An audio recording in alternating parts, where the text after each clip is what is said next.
What is up, guys? So, today I'm going to talk to you about Disney becoming a monopoly, why it's a problem, what the naysayers argue, and why those claims may or may not be true. Okay, so it is not unreasonable for me to assume that you all know that Disney has completely dominated the film industry. Forbes, arguably the biggest business magazine in the world, lists them as the eighth most valuable brand in the world. And they were able to accomplish building this film empire by buying other major film companies like 20th Century Fox, Marvel, and Lucasfilm, in addition to releasing their own Disney branded movies like The Lion King and Aladdin. This has led them to owning 29 of the top 50 highest grossing movies of the 2010s, while only 9 of the movies were originally created by them. According to the numbers on Box Office Mojo, which is a website dedicated to movie sales stats. If that is not enough, according to Box Office Mojo, their closest competitor last decade was Universal, who only had 8 of the top 50 highest grossing movies. But don't worry, they're not slowing. They're actually getting much bigger. According to CNBC, the financial and market wing of NBC, in 2008, Disney made up 10.5% of the US film market. So 10.5% of all US ticket sales went to Disney. In 2019, their movies made up 38% of the market. This unmatched success has allowed Disney to control the creative side of the industry, affecting how movies not even made by Disney look, feel, and say. According to One Room with a View, which is a website that it is a website that is comprised of film reviewers. Movie companies like movie companies see Disney's success with Marvel and copy their formula. A side effect to this is that now movie companies are more concerned with appealing to every viewer, which causes a market of movies that don't have much artistic merit, push the envelope, or say anything. You walk out the movie theater the same person as when you entered. It only takes a glance at the top movies of the past 2 decades to see that the movies nowadays are rarely made by a distinct director with unique ideology, message, and craft. Looking back at the top 20 highest grossing movies of the 2000s, you had The Lord of the Rings, which are 3-hour epics made by Peter Jackson and paved the way for New Zealand filmmaking. The original Spider-Man movies made by Sam Raimi, which paved the way for superhero movies, yet he filled the movie with awkward dialogue and horror tropes because that was his history as a B-movie horror director. You also had The Dark Knight by Christopher Nolan, which some would argue is the best movie of all time. Then you have James Cameron's Avatar, one of the best event movies of all time, biggest event movies of all time, because it changed the film industry with its cutting-edge technology. The top 20 movies of the 2010s, on the other hand, are almost entirely filled with old ideas. There are 8 superhero movies and 11 reboots of the 20, and the only new film franchise that isn't by Disney is The Hunger Games. All this matters because by only getting movies from our one place, it limits our perception of the world to one perspective.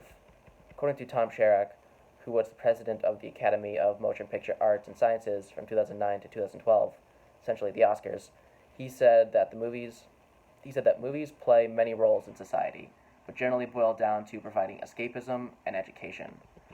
The education part is important because we learn valuable lessons and perspectives from movies, according to Sherrock.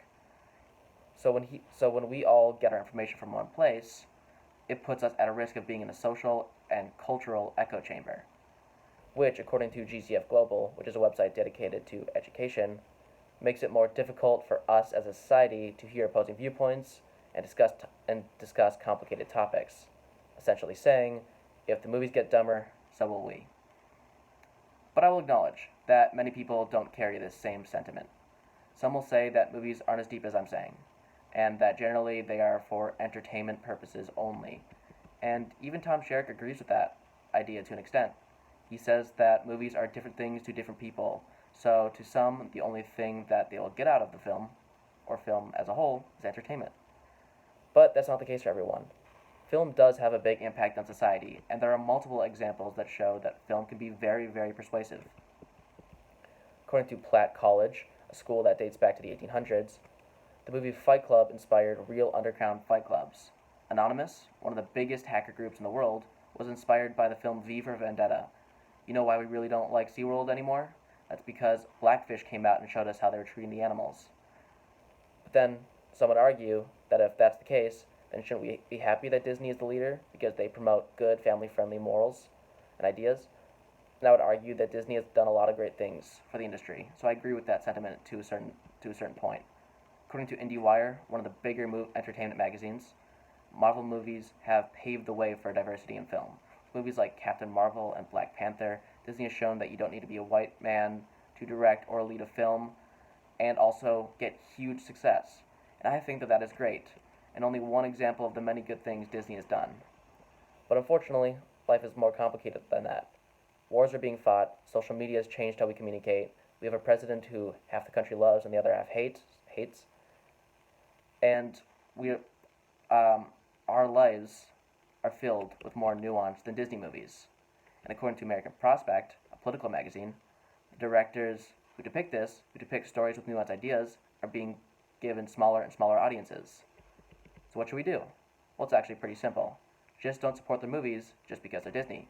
The film industry is in its current state because we keep paying for these movies, despite the quality. The Lion King remake made $1.6 billion despite being described as empty, unoriginal, and boring by Rotten Tomatoes, a review aggregator website. Because of this movie's success, Disney is now making a live-action remake of every Disney classic under the sun, according to Screen Rant, one of the biggest movie magazines. So in conclusion,